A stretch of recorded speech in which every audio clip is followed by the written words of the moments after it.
Good evening, everyone. Welcome to tonight's regular session of council for June 11th, 2025.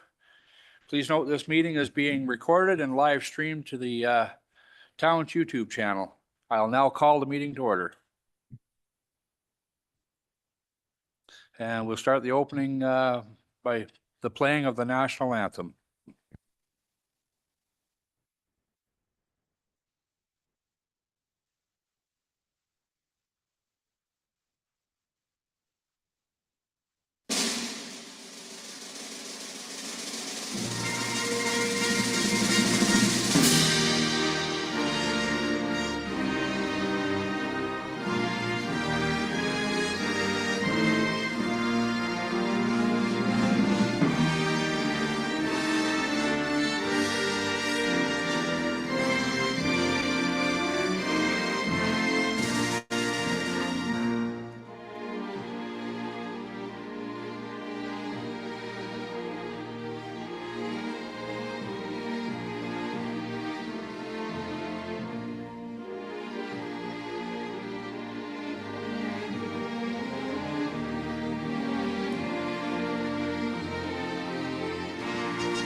Okay, for the adoption of the agenda, can I get a mover? Moved by Councillor Shank, seconded by Councillor Norrie.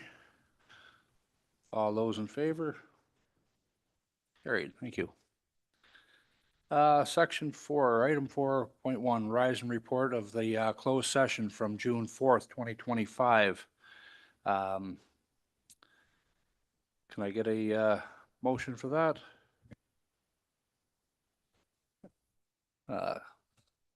Councillor Norrie and seconded by Councillor Martin.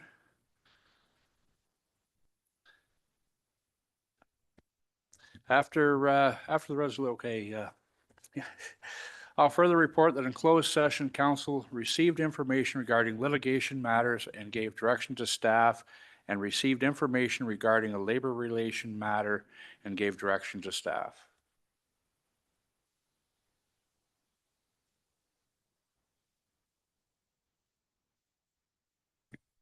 Already can, yeah. Okay, all in favor of that motion? Motion carried. Thank you. Is there any disclosure of pecuniary interest or the general nature thereof? Seeing none. Deputations. We have no deputations on tonight's agenda. Seeing none. 6.2, deputations, none received. Okay. 6.3, correspondence on the agenda. None there. Unfinished business. Is there any unfinished business? Seeing none. Administrative consent agenda. Can I get a motion to put that on the floor? Councillor Pennell, seconded by Councillor Martin. First item is consent agenda between items that, where am I here?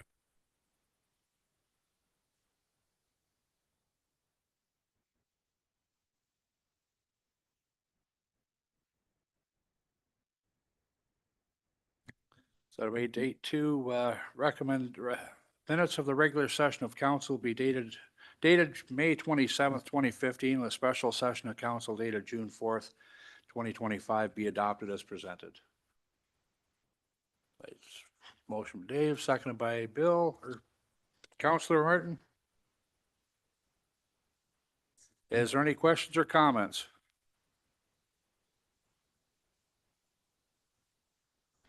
Seeing none. Committee minutes, Waste Diversion Committee. Is there any comments or questions on the Waste Diversion Committee? Seeing none. 8.4 Boards of Advisory Committee Monthly Report 2025. Is there any comments? That. Seeing none. Correspondence for information dated June 11th, 2025. And there. Seeing none. Moratorium of Delegated Authority. Archaeological assessment. Anything there we want to? Seeing none. Community Sports and Recreation Infrastructure Fund application declines. Anybody want to talk about that at all? Yeah. Go ahead, Councillor Shank.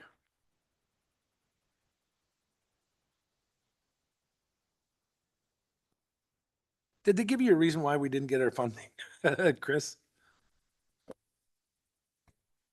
Through your worship, no, the notification received back was very straightforward with a simple, you've been declined. They'd received many applicants, and we were not one of them. Now, is there anything, with their new procurement officer who would be looking after grants? Did they ever tell you if we didn't fill it out correctly or if we needed more information to make our grant application a little bit better? I hate making the same mistake twice, even though we might have done everything 100% and we still got declined. But what could we, do we need to tie a bow on it to stand out a little bit more? I hate losing. Yeah, they didn't give any indications in this instance of things that were not in compliance, say, with the scope of the application. They did encourage to make application if there were future intakes. They have not confirmed that yet, but we will certainly do that if they become available. Thank you.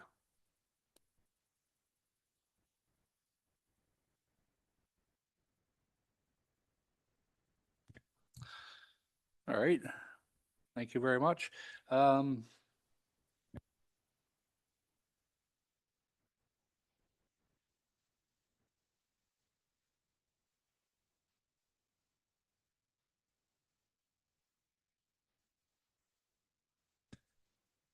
Okay, the council consents and approves the following routine items. The minutes of the regular session of council dated May 22nd, 2025, and the special session of council dated June 4th, 2025 to be adopted as present. That the draft Waste Committee Division minutes May 21st, 2025 be received for information. And the council received for information the Boards and Advisory Committee's monthly report for June 2025. That the correspondence for information dated June 11th, 2025 be received. The council received the information of the Moratorium and Delegation Authority for the archaeological assessment. The council received for information financial and IT service report, and further the council directs staff to transfer the $65,536 to the general stabilization reserve that was budgeted in our 2025 for the municipal contribution of the B&B soccer field, given that the application for funding under the Community Sports and Recreation Infrastructure Fund was declined.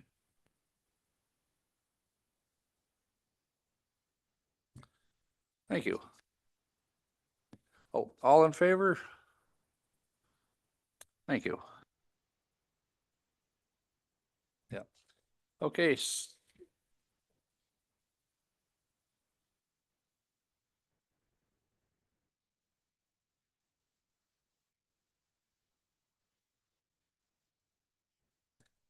Okay, items 9.1, items for consideration. Establishing and regulating bylaw for Greater Napanee Fire, and I believe Chief Armstrong would like to speak to that.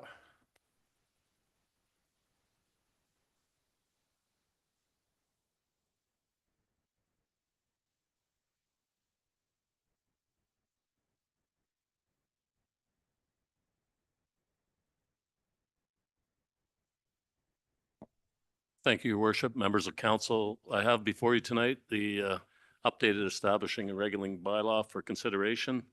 It really has been updated to reflect the current situation with the Greater Napanee Fire Department, our approved service levels as adopted by council in the past previous 12 months, and updated organization chart, along with some updates to requiring the fire chief to do certain things in their role as fire chief. And that includes completing and conducting a community risk assessment once every 5 years with an annual review yearly. And that annual review, I can tell you through your worship, is coming forward in the next month. And I'm open to answering any questions for you. Thank you. Any questions for the chief? Go ahead, Councillor Shank. Yeah, Sean, I think this is great the way it's laid out, and then it brings everybody up to speed, knowing exactly what the rules are, what the rules aren't, and what you can do and what you can't do, and it's good to have the data. You know what I mean? When you have the data that you can fall back on and see what it's doing, so it's a breath of fresh air when you see all this. So thank you. One Thank- last comment, if I may, Go ahead, Chief. Worship. This bylaws was last updated about 5 years ago, so this was time to do an update in any event. So we've done that. That's part of the commitment we've made as SLT to bring forward a community risk assessment and update bylaw service levels, and next step will be the completion of the master fire plan. Okay, thank you, Chief. Any other questions at all? No?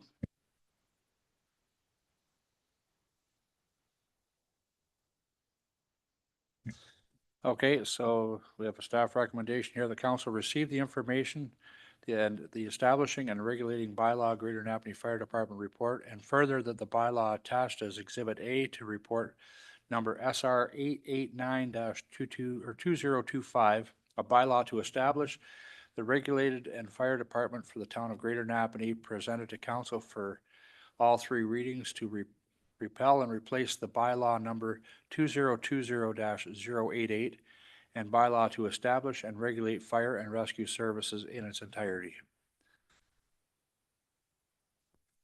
Moved by Councillor Pennell, seconded by Councillor Norrie. All those in favor? Motion is carried.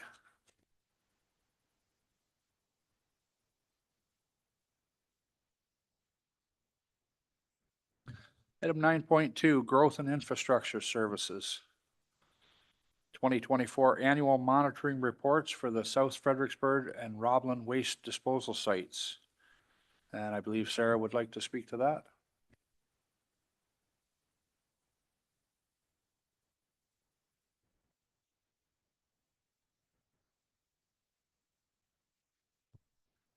Hi there. So through your worship, I present to council a summary of the 2024 waste disposal site annual monitoring reports. So the town has environmental compliance approvals for the municipally owned and operated South Fredericksburg and Roblin waste disposal sites, annual reporting on surface and groundwater monitoring of the sites, as well as site operations are required as part of the ECA's. Aegis Canada was contracted to complete the required sampling, analysis, and reporting for 2024. Moving forward in 2025, Pynchon has been awarded that contract. So as for a summary, a recent survey identified just over 203,000 cubic meters of remaining capacity at the South Fred waste disposal site. Given this, the current estimated lifespan of the site is approximately 28 years. And this estimate is based on available capacity, waste footprint, and current filling trends. And this could be shortened or extended based on a variety of factors, including population growth, waste per capita assumptions, waste diversion, fill placement.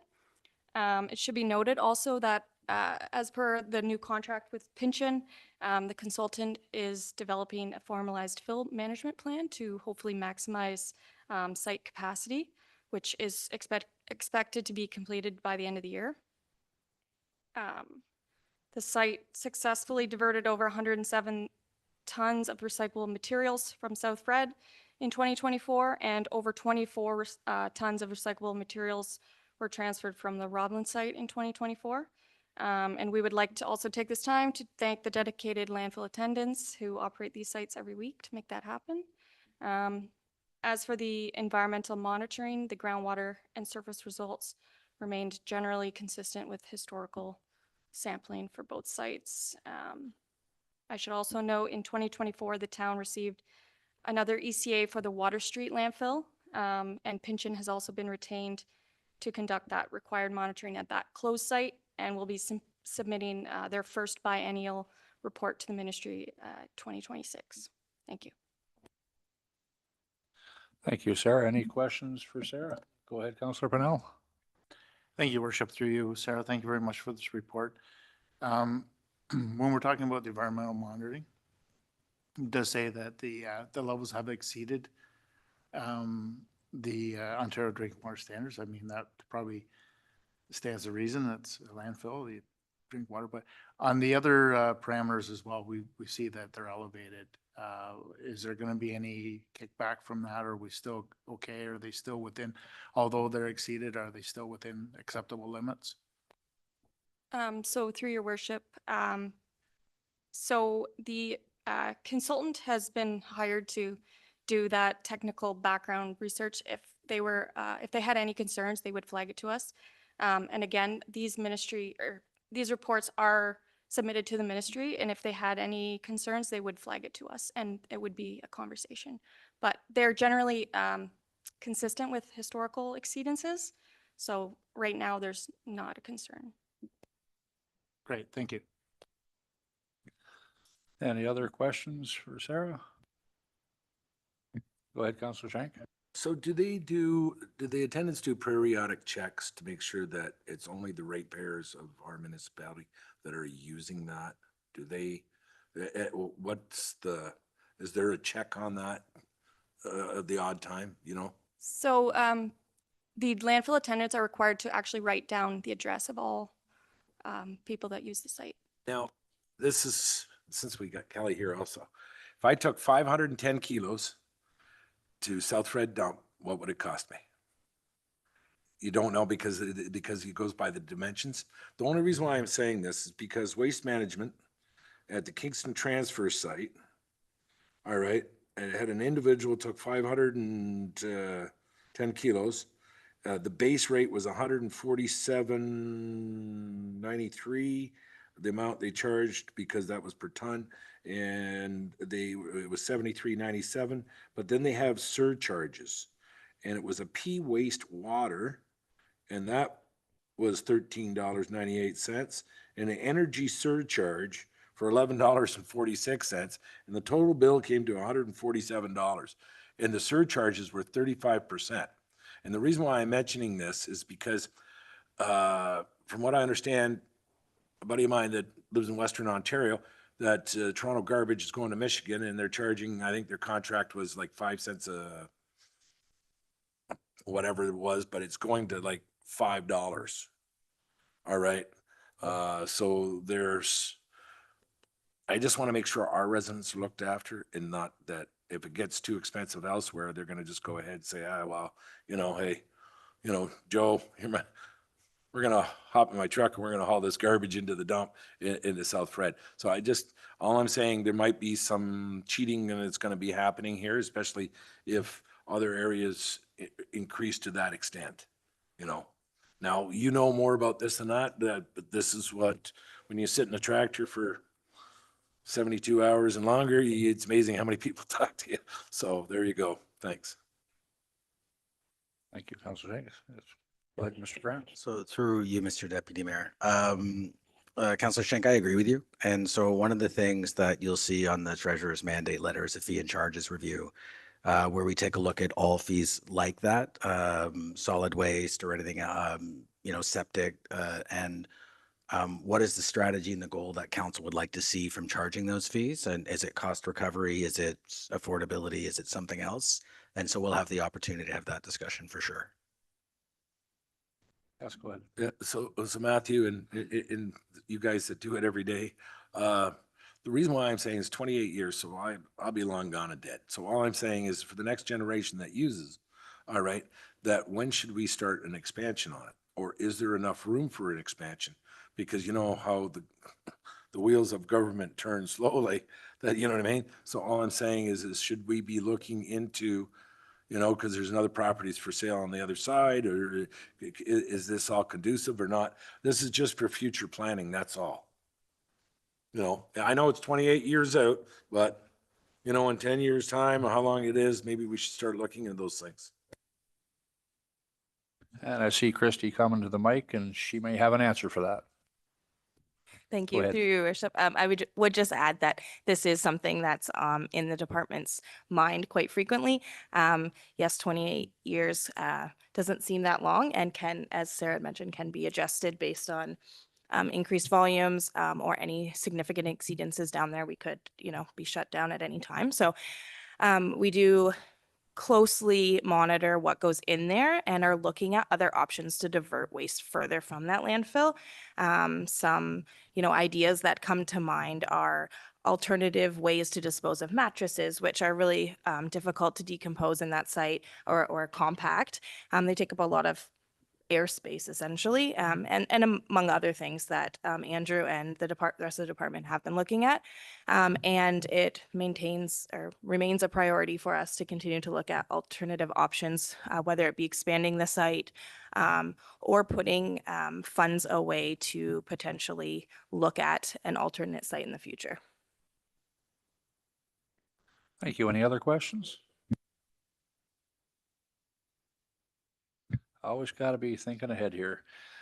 Okay, so we have a recommendation that council receive the information of growth and infrastructure services in the 2024 annual monitoring reports for the South Fredericksburg and Robin waste disposal sites. Moved by Councillor Shank, seconded by Councillor Norrie. All those in favor? Motion is carried. 9.3. U.S. border cell phone policy. Believe Ellen and Mr.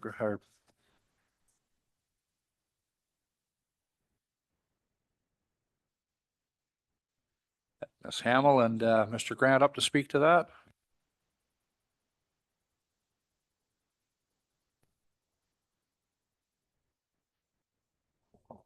Thank you, Mr. Deputy Mayor, and I'll just get us started and I'll turn things over to the treasurer.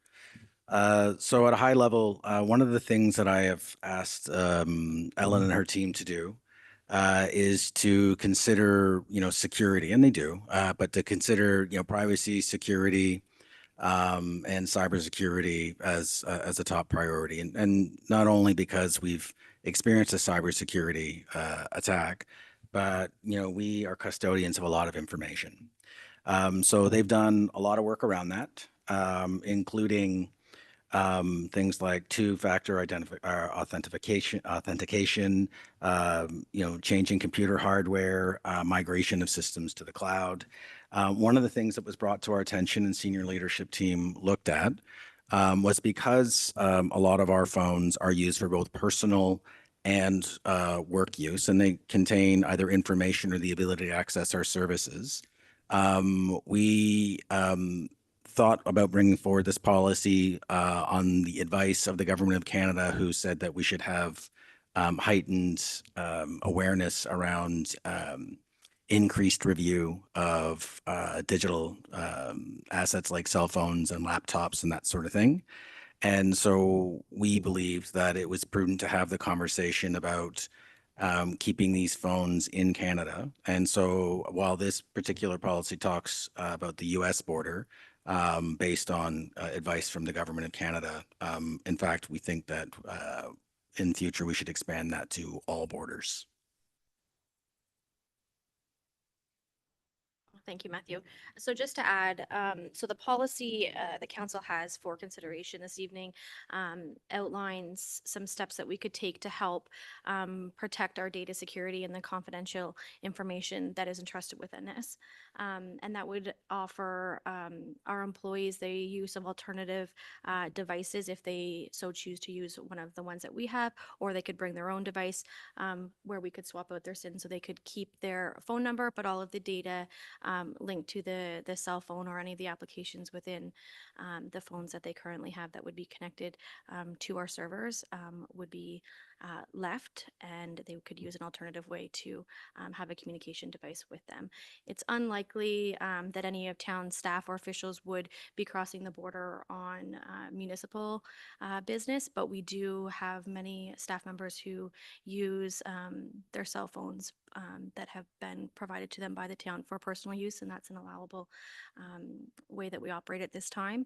So when the individual crosses the border, the phone and the data attached to that would also go across the border. So that's why we have this policy for your consideration this evening, and we're happy to have any questions or answer any questions you may have regarding this. Any questions? You go ahead, Councillor Brunel. Through you, Mr. Worship, thank you.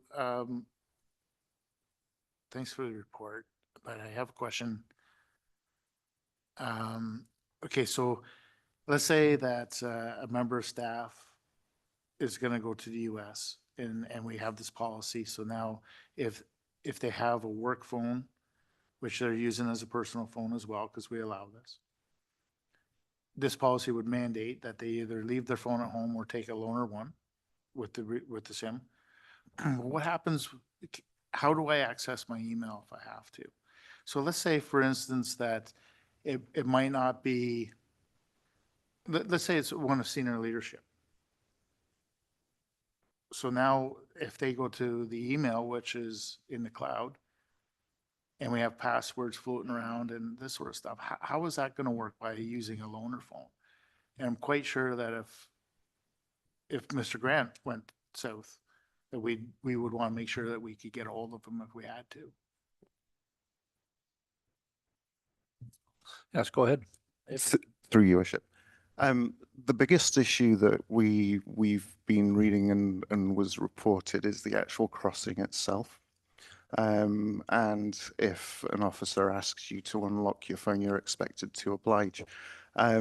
There's less issue, obviously, once you're within the country itself. So, and again, depends which country as to what the risk might look like. But once across the border, accessing your email through a browser, either on your phone or your personal device, still protects that data, and you're not opening that up to a third party to actually access it. Okay, thank you. So it's just, we're just worried about the actual crossing itself, and I think I understand now. Thank you. Correct. Go ahead, Councillor Shank. Well, I don't want to be Bo humbug here, but I'm not the least IT person you could possibly imagine. So take this for a grain of salt. It's a work phone. If you're on holidays, you're not on work, you've got the town phone. We could have been, the heartaches and everything else, and we had ransomware and the data that could have been stolen or anything else. Our IT specialist says there's still a chance, not a big chance, but a small chance. When a town employee goes to Cuba and uses a town phone and you goes on a VPN network on something else, all I'm saying is I'm not the IT person, but I use what they're saying. So I don't have a town phone. I have my own personal phone. So if you're working for the town and you're on holidays, don't take the phone with you. Your wife will have the phone or somebody else will have the phone. Or you get the loaner phone, or if that could be arranged. But the data and everything else when you're down in the States, it costs you more. And since there's so many cell phones that are out there, why take that chance? And as far as I'm concerned, I've seen this a lot, the CAO, Alan, looks after the purse strings, the fire chief, in case the place is burning down, the mayor that makes the final decisions, all right, or makes those decisions with the deputy mayor or whatever, and you got Michael Knobes, the general manager, and you know what I mean, you got your SLT, certain amount. I can understand them having a work phone or taking a loaner phone there, but taking a phone that might give you the opportunity for somebody to hack into it, considering what we've just gone through, why not just protect ourselves and say, hey guys, If you're in Canada, we have control. If you're outside of Canada or anywhere, you know, if you're going to Europe or anywhere else, take your own phone. All right? There's certain benefits that there is involved, but there's certain benefits that, you know, it comes across the line that if you lose the amount of data and the amount of heartache that we went through beforehand, it could have been bad. And I don't want to, you know, you look both ways when you cross the road. Now, if you want to walk across the road and see if you're going to get hit, well, you know what, you might go 15 times, but sooner or later you're going to get hit. So that's, I agree with the report that way, when it was presented to me that way. All right, you know, hey, if the states, they got the Avril arrow in the 50s or whatever it is, and well, you know, I mean, Napanee, but still, let's protect ourselves that somebody else might have that back door coming in. And if Dave says, and thou shalt not do, I can understand why. That's all. Councillor Norrie. Thank you. I've been thinking about this as well, Councillor Shank. I'm thinking more along the line with our human resources talking about staff wellness. We hear a lot about that. You're with your family, why the heck would you take a work phone on holidays? Everybody that takes holidays has a backup behind them. You have Michael Nobes, we have the deputy mayor, and so on. We talk about wellness, leave the phones at work, use them just for work, and when you're on holidays, you don't take one, so you're not available for anything. Let's think about everybody's wellness, because that's all we hear during negotiations. So I agree with the cell phone policy, but I don't think they should be using it for personal use. I didn't take one because everybody knows my number, but I have town stuff on this. I'll remove it from here if they want. I don't care if I see emails, but seriously, let people have their holidays and leave your phones at work and enjoy your holidays. That's what I think. Think about family life as added to this. Just my thoughts. Thank you, Councillor Norrie. Mr. Grant. Thank you, through you, Mr. Deputy Mayor. I think that would be to Councillor Norrie, I think that would be a separate conversation about separating personal and work phones. And I appreciate that might be a conversation we have one day. This particular one, we thought it was prudent to bring it forward because of the heightened possibility that someone would bring their phone over a border because they do use it for personal use. And for Councillor Shank, I would suggest that if it is the will of council that not only do we want to consider the report and the American border, but in fact all borders, that can be made by way of motion. Go ahead, Councillor Shank. Jessica?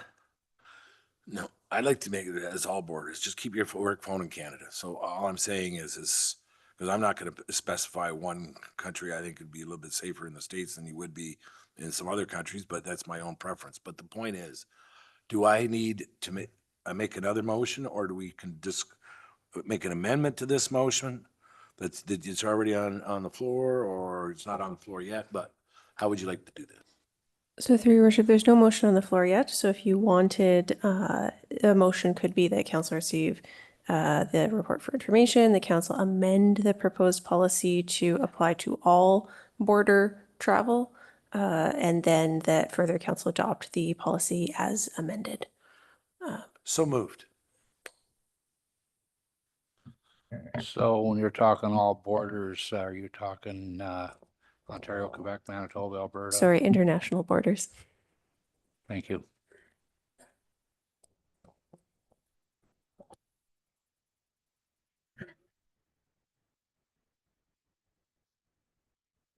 Speak. Yeah, I live very close to Prince Edward County. If you go to the southern end of Prince Edward County, I'll get, the states will pick up my cell phone.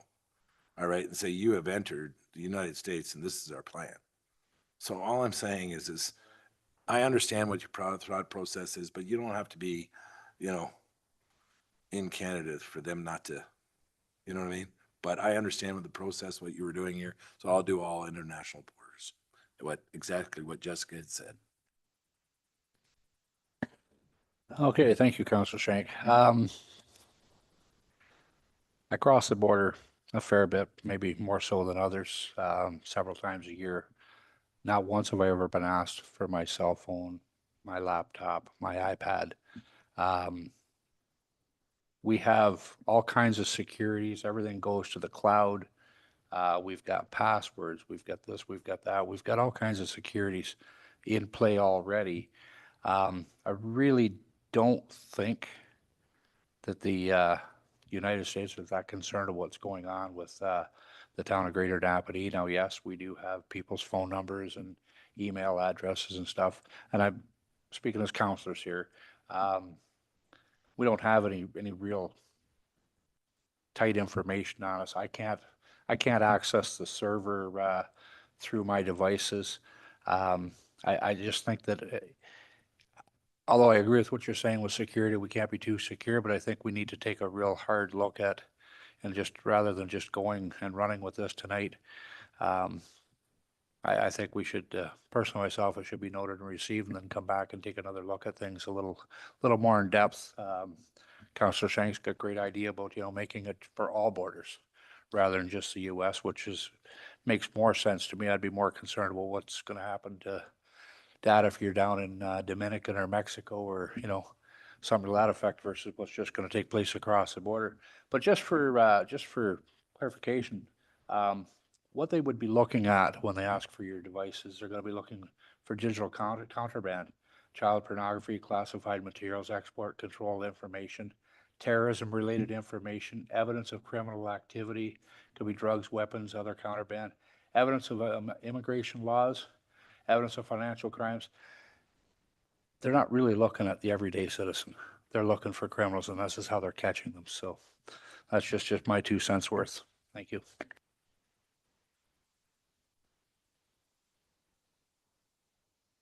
So we have a motion on the floor. We have a mover, Councillor Norrie, or seconder, Councillor Norrie. All those in favor?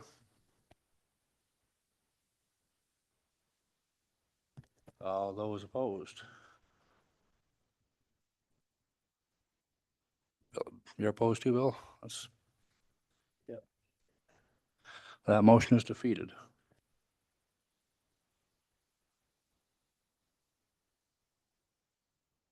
So, Councillor Martin, would you like to make a new motion? Would you like to make a new motion? That one's been defeated.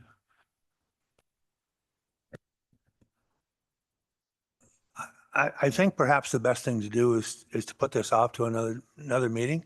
My own personal feelings on this is we need to listen to our IT person. There are concerns. We had a cyber attack back in January 2024. If there's even a remote possibility that leaving your town phones and iPads and whatever at home is a good idea, I think. But I just think we need to have a little more information out there, maybe bring back another report to council, and we can deal with it at another time. You're doing that by way of motion? I'll make that motion, sir. And can we get a seconder? Second by Councillor Pennell. All those in favor? Oh, sorry. Councillor Shank, go ahead. so the point is when do you would like to see this other report? Because the security, I think, is legitimate, or else they wouldn't have brought that. So when would you like to see this because you have to give guidance to staff. Do you want to wait another month, or when would you like to have this done? Actually, we have, one of the alternative options is further council to defer the consideration of proposed policy to the June 24th meeting.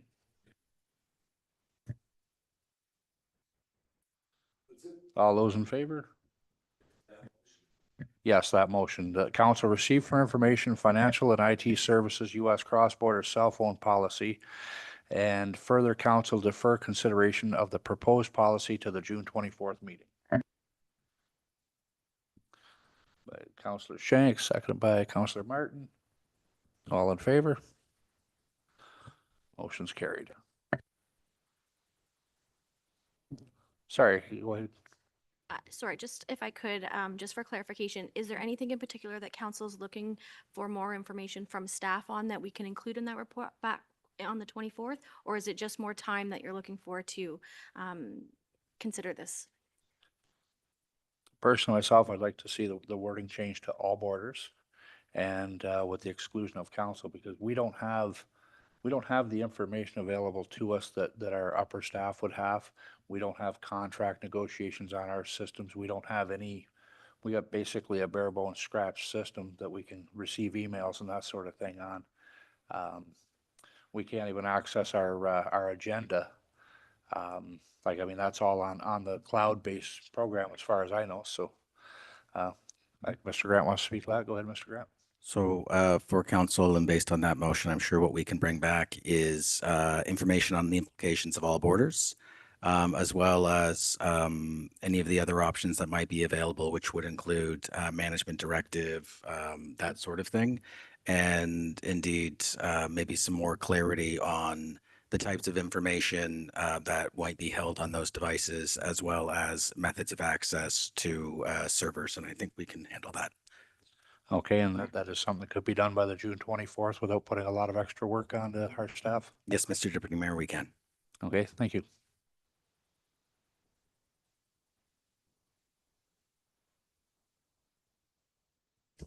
Go ahead, Councillor Norrie. One suggestion I would like to see, and it's Mr. Scrooge and me, but work phones are for work only.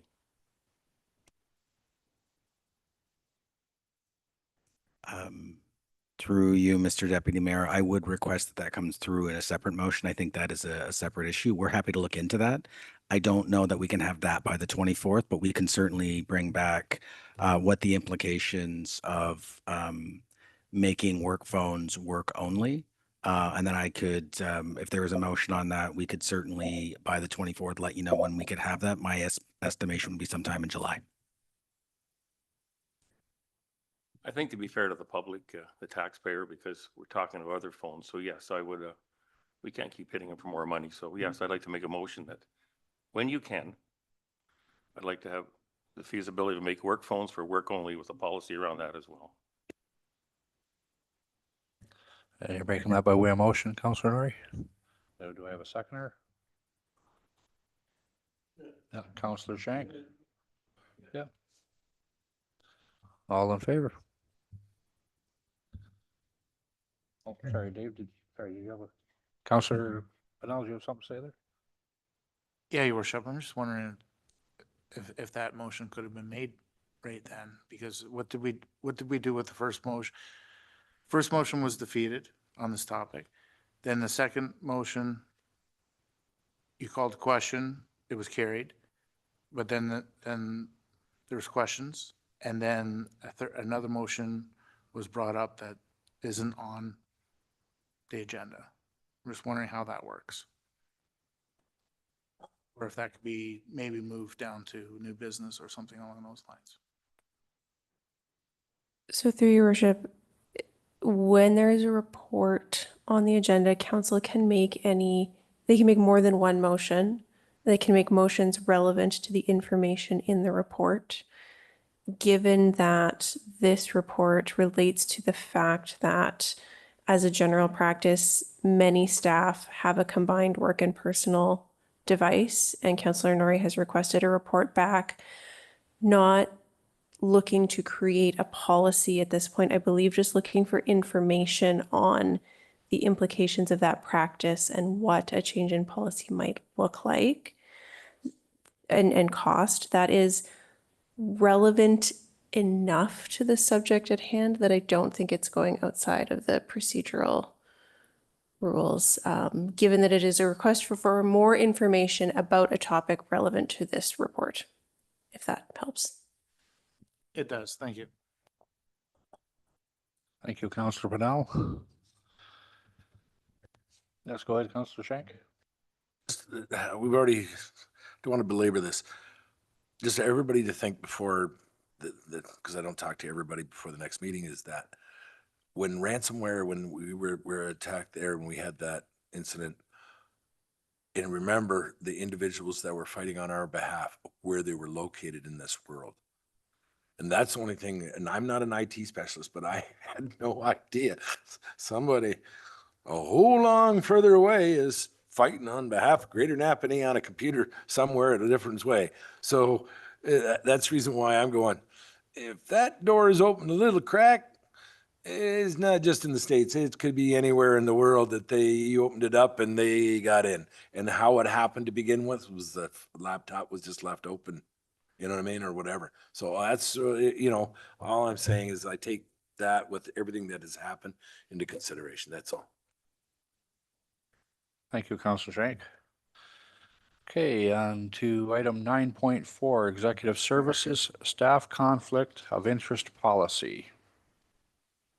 And we have Holly coming up to speak to this.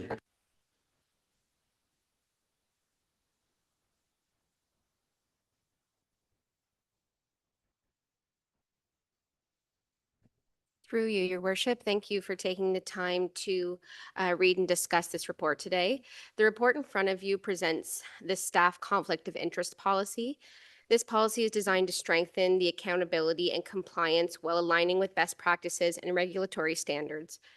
The policy outlines procedures for identifying, disclosing, and managing potential conflicts, ensuring that municipal staff operate in the best interest of our community.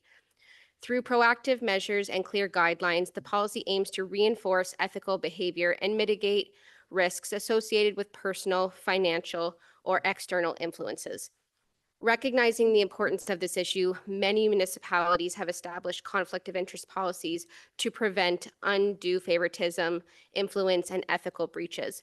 These policies serve as a framework for identifying, disclosing, and managing conflicts that may arise in the course of municipal operations. It establishes a robust guideline for disclosure and enforcement to ensure that staff members act in the best interest of the municipality and its residents. This is in addition to our code of conduct that we have. We just feel it's the best practice to separate them out, so it's very, very clear going forward. We have been acting within the guides of this policy thus far as municipality. But again, just in terms of clarity, we want to make sure it's crystal clear going forward. I'm happy to answer any questions should you have them. Any questions for Holly at all? Okay, we have a recommendation. Sorry, Councillor Norrie. I move staff recommendation.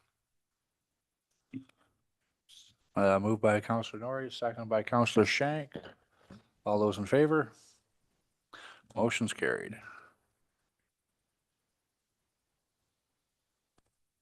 Okay. Really? Okay, Executive Services, transfer of the Greater Napanee Hometown Market Facebook page to the Lennox and Addington Chamber of Commerce. Okay, Thank you, through your worship. So the report in front of you outlines a request to transfer the town's Greater Napanee Hometown Market Facebook page to the Lennox and Addington Chamber of Commerce. The Facebook page hasn't been active since 2022 when the town discontinued the hometown market due to challenges that arose out of the COVID-19 pandemic. And staff have spoke with the Chamber of Commerce and they have agreed that they would like to take on the account if council approves of the request. And I'm happy to take any questions. thank you, Kylie. Any questions for Kylie? Oh, go ahead, Councillor Pennell. Thank you, through your worship. Kylie, thanks a lot for this report. I just have a quick question, and I mean this in the most polite way. If the program doesn't work out, is there any way that we as the town can have this Facebook page back? Through your worship, I'm unsure of what the procedure is for that, since I don't believe it's something that we've ever had to do before. I'm not sure if Mr. Grant has any suggestions. Mr. Grant? Through you, Mr. Deputy Mayor. We can certainly make that a condition of passing it over. I'm not sure that we have a purpose for that account at the moment. It is dormant, but we can certainly do that if that's the will of council to make sure that in the unlikely event that it's unsuccessful, we can certainly request that it be returned to us. That's certainly something we can put into the offer. Thank you. I think that would be nice. It'd be important because just the way that it's worded with the hometown market and stuff, it'd be nice that if somebody else would be taking over, that we could then pass that on to them and just not have that page and that name die. So it'd be, it's something small, but it's something that I picked on. So I'd like to see that. Thank you. Thank you, Councillor Pennell. Any other questions? Okay, we have a recommendation on the moved by Councillor Shank, seconded by Councillor Martin. All in favor? Motion's carried. Item 9.6, Executive Services Visual Identity Policy, and I see Mr. Grant's moving up to speak on that.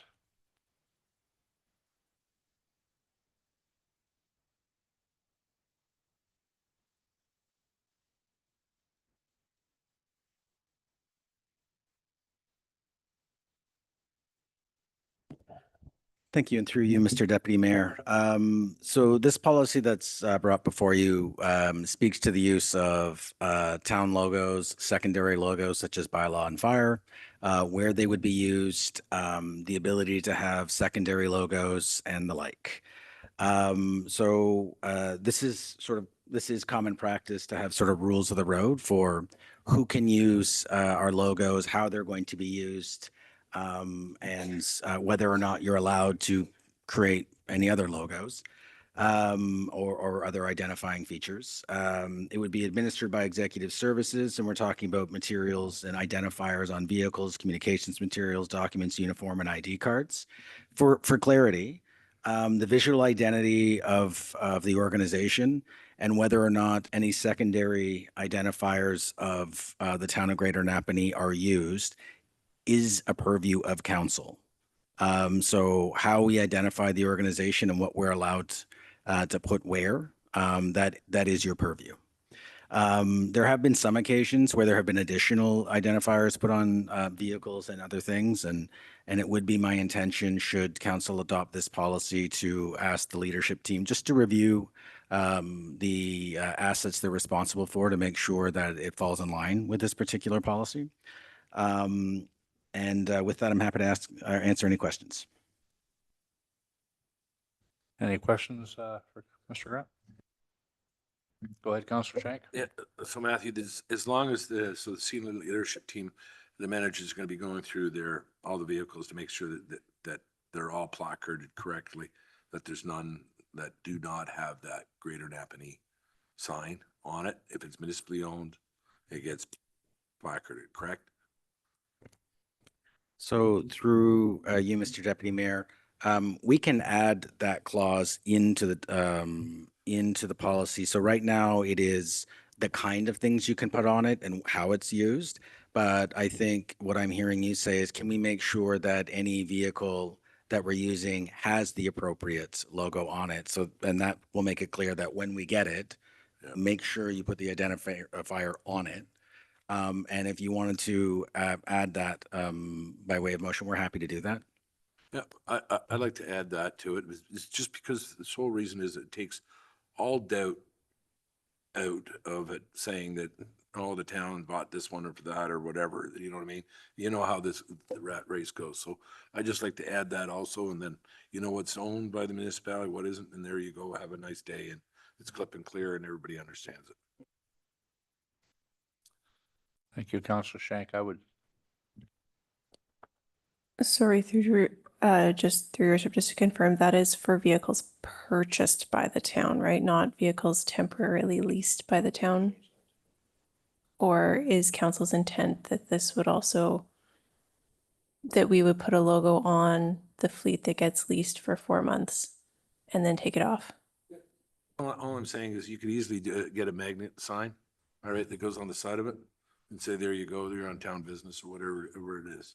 Okay. You know, it takes that perception out that, oh, there goes some summer students and, oh, they're in a town vehicle. Oh, no, could be, you know, and then a rumor goes down that, you know, no, they're going to cut grass, or no, they're doing this or doing that. So you can get, we don't have that many leased vehicles. All I'm saying is, you know, get a couple magnet signs, you know, boom, put it on the side and there you go. I agree with you, Councilor Shank, other than a lot of the vehicles nowadays are aluminum, so magnetic signs don't necessarily work, but it's not a big deal to put a logo on and take a logo off. It's pretty straightforward. So I think it should be every vehicle, whether it's leased, rented, or owned. Thank you.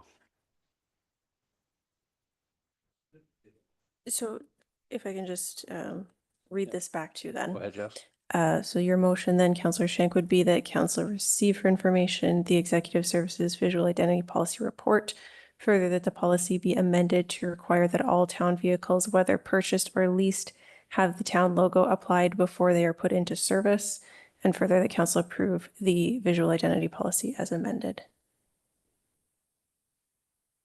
Yes, but I don't want to handcuff you also. So sorry, Brian, is that this is my age. I thought they were steel. Okay, aluminum doors. So all I'm saying, I don't want to spend $1,000 to put a logo on the sign for 4 months. You know what I mean? I just want something cheap that you can use next year. You can take it out, put it back on, have you, what can be done, what isn't going to be done. If it is too cost prohibitive, all right, for it, then okay. But if it can be easily done, which I assume it can be done, then why not? You know, that's all I'm saying. Yes, Mr. Grant. So through you, Mr. Deputy Mayor, I think what I'm also hearing there is where, we would put an identifier on the vehicle, which would include, where possible, a logo similar to owned vehicles and yeah. Okay. And, We'll go let sticker. Kylie loose on that, and I'm sure we'll be fine. Okay, so we have a motion on the floor. Do we have a seconder for that motion? Councillor Norrie, all in favor? Motion's carried.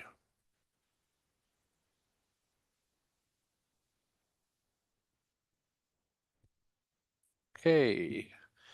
Next item up, I believe is Mr. Grant as well. It's item 9.7, signage request in and near Market Square.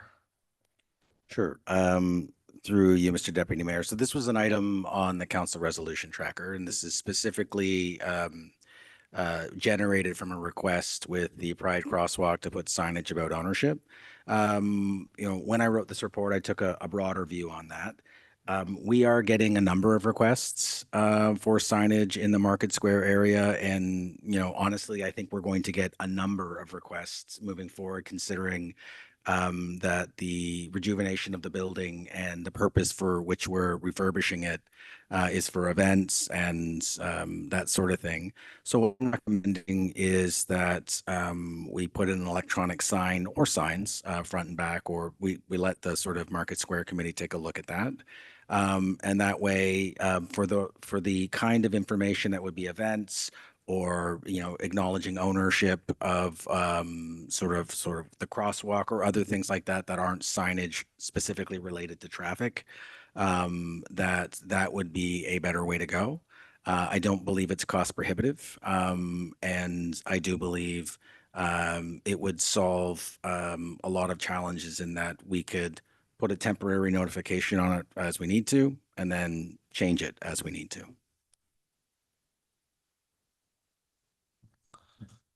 Thank you, Mr. Grant. Any questions for Mr. Grant? Councillor Martin? Thank you, Deputy Mayor. Matthew, you said you anticipate a number of requests for signage in the future. Are these temporary requests, or is this permanent fixture signage that we're discussing? Because is the one in particular, the Pride Movement sign, was that going to be a permanent one on the crosswalk, or is that going to be a temporary? Yes, go ahead, Mr. So Grant. through you, Mr. Deputy Mayor, that was not clear, but I think what it was we would like a sign. There was also a request from the Chamber of Commerce operating the farmers market about different signage. So I think there's going to be a request for permanent and temporary in the absence of a temporary option. A more permanent structure gets installed and then removed. It's labor intensive and not terribly efficient. And so I think particularly for the more temporary requests that we're going to get, and that's what I anticipate more than anything with events and that sort of thing, it'd be a good promotional tool and also a way to handle the requests like the ones I just mentioned. Go ahead, Bill. I Or can, Councillor Martin. yeah, I do agree with you. I'm of course concerned that we're going to have, if we do a permanent one for one group or one whatever, everybody's going to want, and we're going to end up with signs everywhere and around the market square, and it's not going to be a very good, good looking feature around here. So yeah, we need one set of instruction for that. That's for sure. And a temporary one where we can change it. I like that. I share your concern, Councillor. Okay, any other questions? Go ahead, Councillor Shank. Matthew, I think it's an excellent idea, and with Chris, having a digital sign, because as this town hall gets marketed and gets revamped, and with everything else that's going on, how do you know what event is here on such and such a date or whatever? You go to the Best and Bash, we have the electronic board there. So electronic board here, that will solve a lot of the concerns that people have, like the Pride. I understand their concern there, but also with the Chamber of Commerce with the market on Saturdays, you know what I mean? And any advertising, you know what I mean? Taxes due at the end of the month, you know what I mean? There's a lot of things that can be easily done with it. Fire safety, fire prevention week, there's a lot of things. So this kills all the birds with one stone, and it's consistent with everybody. So everybody would be happy, nobody would be left out, and it would only add to the the beauty of what we're trying to do here also. So I totally agree also. Okay, so we have a staff recommendation here that council receive the signage and Market Square report. The council directs staff to bring a recommendation to the 2026 budget process for the installation of digital signage in the Market Square precinct, including for events, recognition, and relevant town news. The council does not approve any additional signage in the Market Square precinct area unless deemed necessary for the health and safety of citizens in the area to prevent an oversaturation of signs in the immediate area of Town Hall. And the council directs staff to remove the resolution 239/24 as signage request indicated who was responsible for Pride Crosswalk from the council resolution tracker. Can I get a mover on that? Councillor Shank and a seconder, Councillor Norrie. All in favor? Motion is carried. Item 9.8, Executive Services Inclement Weather Policy. And I believe Mr. Grant's going to speak to that. Yep, through you, Mr. Deputy Mayor. This is a policy that you'll find in a number of organizations. It's one that would have been handy for us a couple of times this year with the ice storm in particular and some other events. As we experience inclement weather, severe weather, storms, ice, what this policy does is it provides a standard process in decision-making for adjusting services, as might be needed. So the policy itself speaks to an expectation that people will attend work wherever possible. It gives guidance on what happens if you don't think you can make it and what those expectations are. It gives guidance on safe travel. It provides the CAO the authority on the advice of the fire chief who has consulted with other emergency services on whether and how to close some town facilities to members of the public based on the advice of the fire chief. And how that would be done and why is clearly laid out in the policy. So it's, I think it would be beneficial for us because there have been moments when in the last year we've had to make decisions. And candidly, I prefer that we have clarity and delegated authority to do that. Thank you, Mr. Grant. Any questions? Councillor Shank? I just moved to table this one because we're a long ways away from winter, and I agree with it, but there's some potholes and I don't want to see it abused. All right, like I've got grandkids that with the bus, and holy jumpers, I've seen not a stitch of snow on the ground, but there's a forecast of snow and it's a school day. You know what I mean? I've traveled through a lot of inclement weather to get to work. Everybody else is it, so I just want to. My motion is just to table because I just want to. I have some more questions I'd like to ask on this because I sure do not want to have this like the busing is when there's more snow days and everything else, and you're still going to get paid. All right, that's another benefit. So, not that I don't trust that, but as soon as you say you can do it, there's going to be some that'll abuse it. Yes, go ahead, Mr. Grant. If I may, through you, Mr. Deputy Mayor, to Councillor Shank, I'm fine with deferring it. In terms of closures and not coming to work and providing guidance, then the only person you need to trust is me. But I'm also happy to defer it there because I would be the only one with the authority to make that decision in terms of closing particular facilities. There might be the ability for some individuals to work from home in consultation with their manager, which is something that exists now. But the actual amending of any services offered by the town or closure of any facilities for any reason or ending a workday early, I alone would have that authority. Thank you. So Matthew, you and I will have a discussion before the next council meeting. And we don't have too many people, we don't have anybody working from home, do we, right now? So through you, Mr. Mayor, we do offer flexibility in the workplace where some people will work from home on certain occasions, but in terms of full-time work from home arrangements, no, we don't. Like I said, we will have that discussion sometime, and there we go.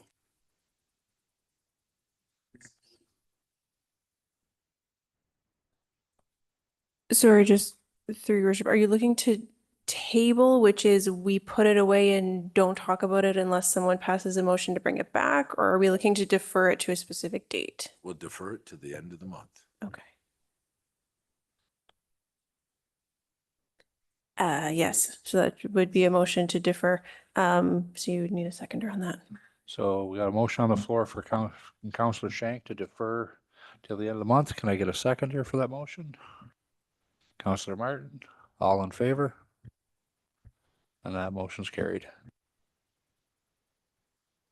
Item 9.9, Executive Services 2026 Municipal Election Report number 1. And we have Ms. Walters moving up to speak to that.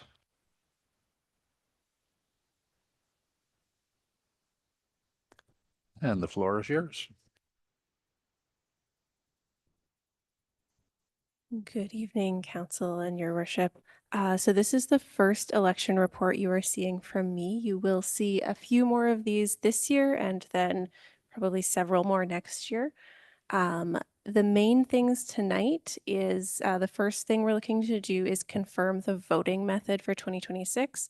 I would like to put a survey out to the community just to get feedback about how the internet voting option has been working, how people feel about it, what concerns they have, what suggestions they have, and then would plan to bring those survey results back to you at the end of July.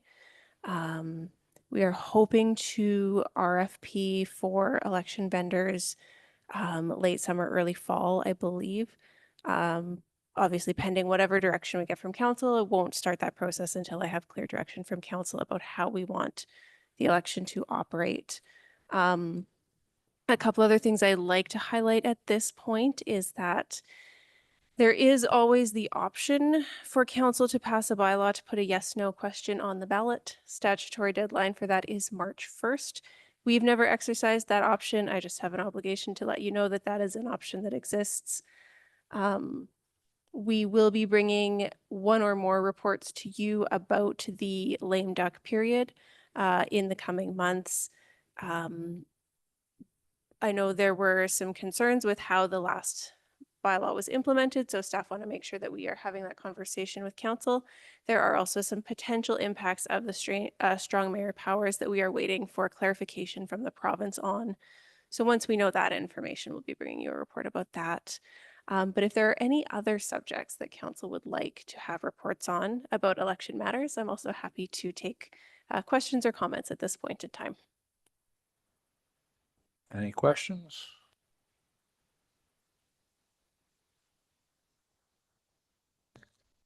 Okay, seeing no questions, we have a recommendation that council receive for information the Executive Services 2026 Municipal Election Report number 1.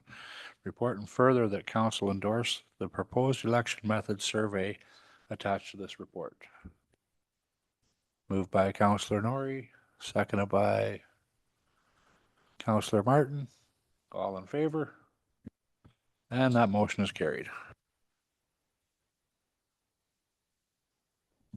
Item 9.10, Executive Service Draft Encroachment Bylaw. And I believe Ms. Walter's going to speak to that. Yeah, so back in 2023, we had a lengthy discussion with council about the need for some sort of system to address things getting built, placed, abandoned in land that the town owns. At that point, the proposal was a policy. After some back and forth, we have determined that a bylaw is the better way to do this. It gives us many more enforcement tools. So the core principles of this document remain the same as what was previously discussed with council, basically that the town owns the town's land and private citizens can only use it with explicit written permission from the town. It is not actually people's own private property. Some of the major changes is that we have now also added some set fines as another enforcement tool that can be used. Added some language about seizing, holding, disposing of any mobile objects that are left on the town's property, and adding in some language around liability. Should somebody, for instance, have some hard landscaping in the right of way, which causes damage to the town's snow removal equipment, that would be the responsibility of that private property owner for any costs associated with the damage to the town's equipment. If council is supportive of this, we would look to bring this bylaw to the next meeting, but if you want more time to think about it or have any other amendments you'd like to propose, happy to have that discussion now. Any questions? Councillor Pennell? Through your worship. Thank you, Jessica, for this report. Just wondering about the fines of where you came up with these dollar figure. So through your worship, we looked at other encroachment bylaws that had set fines in them, and these were comparable to the numbers that other municipalities were using. The other specific request from our enforcement staff was to have increasing dollar values of fines, such that ideally if somebody, we always like to start with education, but also to have options for escalated enforcement options if a friendly conversation is not successful. Okay, great. Thank you. Any other questions?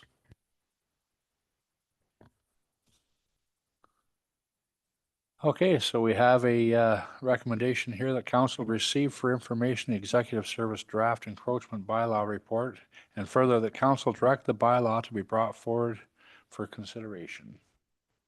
I got a motion for that. Motion by Councillor Norrie, seconded by Councillor Martin. All in favor? Motion is carried.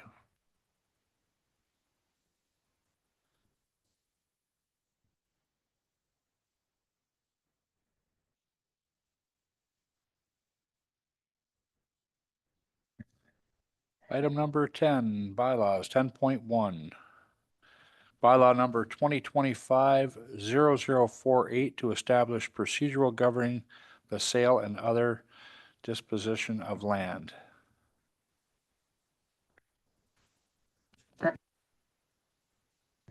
Yeah. Need a motion to read first, second, and third. Moved by Councillor Shank, seconded by Councillor Pennell. All in favor? Motion is carried. Bylaw number 2025-0049 to establish and regulate the fire department. To be read first, second, and third. Moved by Councillor Norrie, seconded by Councillor Shank. All in favor? And that motion is carried. Information reports from members. Is there anybody that has any updates they'd like to highlight from one of the committees? Council, et cetera, anything? Seeing none? Inquiries. Is there anybody that has inquiries for staff at this time? Oh, Councillor Martin. Thank you, Deputy Mayor. Yes. My inquiry is to our CAO, Mr. Grant. I've had a number of inquiries about the transitional house that's been proposed for Center Street. And a lot of questions, actually. Some of them asked repeatedly. And so my question to Mr. Grant is if he could bring back a report. I'll give him some instances of what I'd like him to, and because I think us as councilors need to provide the right information to people when they ask us. And I've had a number of inquiries on it, and I'll just, I mean, given the challenges we've had with respect to transition homes in the past, including arson and violence, I think it would be appropriate for the CAO to bring back a report to council that outlines some of these questions and answers we can give to our constituents. One is what consultation responsibilities does Pellis have with the community concerning where these types of homes are located? Are there any rules regarding the number of transition homes that can be located in a given area? What, if any, authority does the town have to influence the site selection process undertaken by social services concerning transitional housing? I want to get answers to, and I've got a couple of more that if I could just read them to you so you can highlight what to bring back to us. I'd like for you to ask Pellis, the county, to provide 24-hour supervision of these homes, because when you get a number of people like this, and this one I think is 8 that they're going to have in there, when you get 8 predominantly strangers cohabitating, you can come up with some problems. I can foresee that. That's one. Another one is a question that I've had from people. It's right at a school crossing where they're proposing this. Students walk both to public school and high school right in front of this building where they're proposing it. So I just want to know if we have any at all way of restricting the location, not through zoning, but through if we can put a condition on anything like that. Also, there's it's going to put demands, if that home is there, it's going to put demands on our resources of our town, such as bylaw, police, fire department. Will the town of Napanee be compensated by the county or Pellis for increased call activity? In my mind, Napanee taxpayers, it seems to me, are getting the short end of the stick on this again. We're not only paying our fair share of county taxes, but if this results in more calls from our resources, the taxpayers in Napanee is going to be, their taxes are going to be increased just simply because of that. So I've given you a few questions that I've gotten from people, and I've kind of given my own personal view on it, but I would like to, like I said, I think if you bring back a report to tell us what we can and can't do, so we could have proper answers to people when they call. Yeah, go ahead, Mr. Grant. Through you, Mr. Deputy Mayor. Yes, Councillor, I can. If that's the will of council and there's a motion to do so, then I will have a report as quickly as possible back to members of council. And if I could, I'm not sure how long it's going to take you to prepare a report like that. I don't want to put a date on it to make you hurry it up. next council meeting isn't necessary, but if you can, that'd be great. Certainly before this one gets too far advanced. Through you, Mr. Deputy Mayor, I've also received inquiries. I've heard from a number of members of council. Given that it's an item of public interest, I will put as soon as possible on that. And if I can get it by the next council meeting, I will do so. Thank you, Mr. Grant. Appreciate that. Thank you, Councillor Martin. And for anybody watching, there is a Pellis meeting tomorrow at 10 a.m. And I think a lot of that is going to be addressed possibly through there as well. So might be some, you might want to watch if you get the opportunity to. Thank you. Yes, Councillor Shank? No, I totally agree, Bill. But also in this report, if you agree, all right, that the other municipalities in this county, how many transitional homes are there in Loyalist, Stone Mills, Addington Islands? All right, or is this just a centrifuge of where Pellis is going ahead and putting them? All right, because you have somebody comes in, buys an old house, puts it in, and it now has an 8-unit transitional house. Now, under the land use planning, I'd like to have Michael and Dave look into any way possible that we can change bylaw, all right, that because there is under land use planning, you can only have, you have certain densities of certain areas and stuff like this. Now you have a multi-use transitional housing area that's being confined in a certain area where there already is one. So there's got to be a limit that we can possibly do. Let's just kick every possible stone that we could possibly kick to see that is, because it's only going to, it just seems to be somebody comes in, buys a big house, opens up a transitional house, Pellis goes ahead and the county goes ahead and says, oh, great, here we go, have a nice day, and subsidizes and everything else. And it's exactly what Bill says. It's our taxpayers that get hit for it. And then our, fire service and everything else gets increased by it. So what is the county doing? Are they spreading it around, or are they just using it in a certain area? And what can we legally possibly do through land use planning? I know there's provincial policy statement and provincial this, provincial that, but sometimes you might have to just stick your heels in and say, you're not Toronto. This is us. Have a nice day. This is what we can only allow. And maybe ship them to Loyalist or Stone Mills, if that's what they want.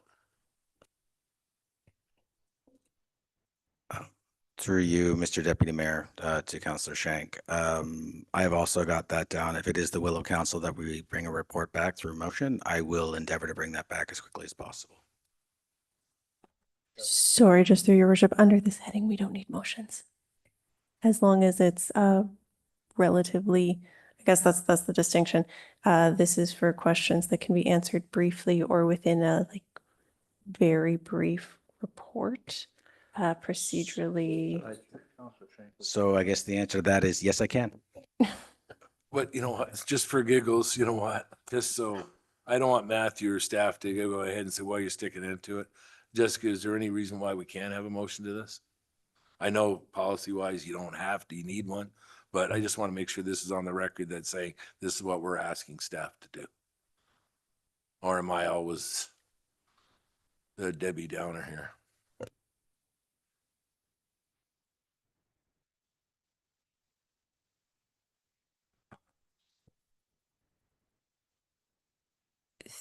Through your worship, so the purpose of the inquiry's heading is for councillors to be able to ask questions of interest to constituents and staff to provide a verbal answer during the meeting if possible, or brief written report answering the question. A motion is not required unless the ask represents a significant body of work. If we want a motion, then I first need a motion for 2/3 saying council is consenting to do this tonight, and then a motion to specifically request this report.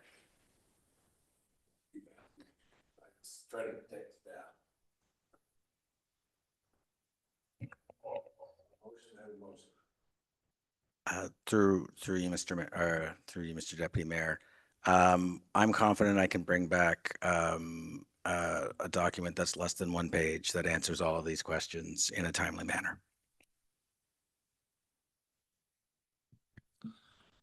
All right, thank you, Mr. Grant.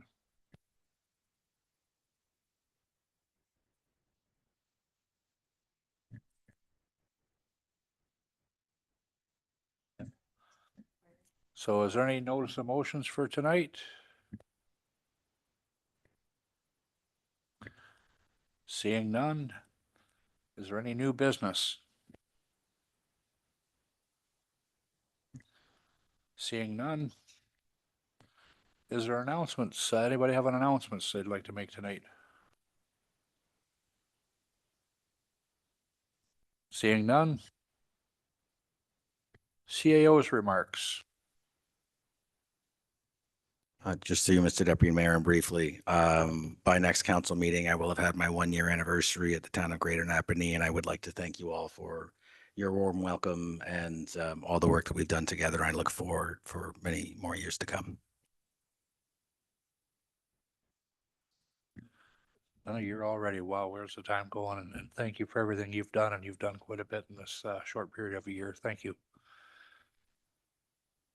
Okay, forward calendar. Has everybody's had a chance to look at the forward calendar? The Q2 and Q3 forward calendar for 2025 and the 2025 councillor resolution tracker. No questions on that. Can I get a motion to confirm the proceedings? Oh, yes, go ahead, Councillor Shank. Sorry, Ryan. This is for Chris. This is under inquiries. There's a new sport, this disc where you throw the frisbee and goes into this metal cage or whatever thing. There seems to be quite some interest in the area.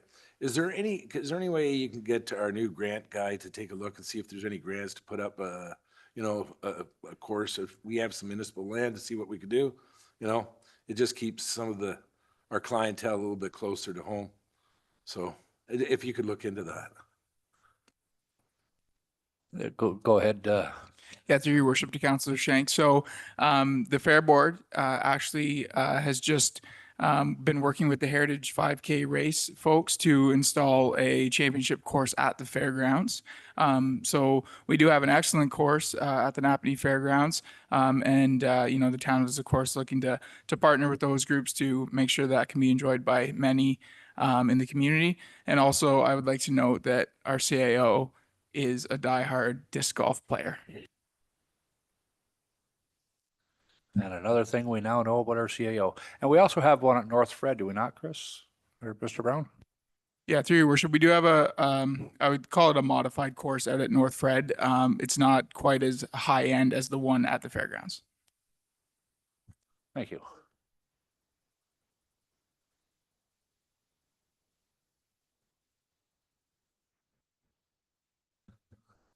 Okay, so we need a confirmation of proceedings, bylaw to confirm the proceedings of the council of the corporation of the town of Greater Napanee. Recommend the bylaw number 2025-0050 being a bylaw to confirm the proceedings of council at its regular council session held June 11th, 2025 be read a first, second, and finally passed, and that the mayor and the clerk sign the same and affix therefore the seal of the corporation. Motion by Councillor Shank, seconded by Councillor Martin. All in favor? Motion's carried, and I need a motion for adjournment. Councillor Pennell, seconded by Councillor Martin. All in favor? That motion's carried. Thank you very much for going through everything tonight, and everybody have a wonderful evening.